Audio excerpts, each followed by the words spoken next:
সিংড়ায় তারেক রহমানের ৩১ দফা নিয়ে হাটবাজারে লিফলেট বিতরণ করছেন দাউদার মাহমুদ। বিএনপির ভারপ্রাপ্ত চেয়ারম্যান তারেক রহমান কর্তৃক ঘোষিত রাষ্ট্র কাঠামো মেরামতের ৩১ দফা নিয়ে হাটবাজার, মাঠে ঘাটে, গ্রামগঞ্জে ও জনগণের দাঁড়ে দাঁড়ে ছুটে চলেছেন নাটোর জেলা বিএনপির যুগ্ম আহ্বায়ক, সিংড়া উপজেলা বিএনপির সাবেক সাধারণ সম্পাদক ও ২০১৮ সালের একাদশ জাতীয় সংসদ নির্বাচনে ধানের শীষের প্রার্থী দাউদার মাহমুদ। মাসব্যাপী ৩১ দফা লিফলেট বিতরণ কর্মসূচির অংশ হিসেবে শুক্রবার ১৮ জুলাই দুপুরে সিংড়া ও নন্দীগ্রাম উপজেলার সীমান্তবর্তী রণবাঘা হাটে ৩১ দফা লিফলেট বিতরণ করেন দাউদার মাহমুদ।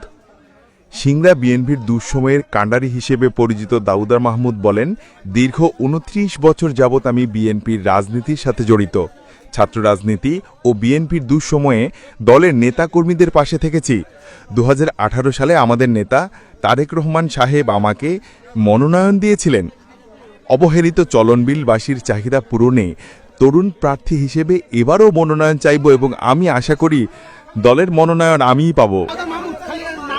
তিনি আরও বলেন, বিএনপির ভারপ্রাপ্ত চেয়ারম্যান তারেক রহমান কর্তৃক ঘোষিত রাষ্ট্র কাঠামো মেরামতের ৩১ দফা নিয়ে জনগণের দাঁড়ে দাঁড়ে যাচ্ছি এবং সিংড়ায় বিএনপির নেতাকর্মীদের ঐক্যবদ্ধ করে আগামী নির্বাচনের জন্য প্রস্তুতি নিচ্ছি।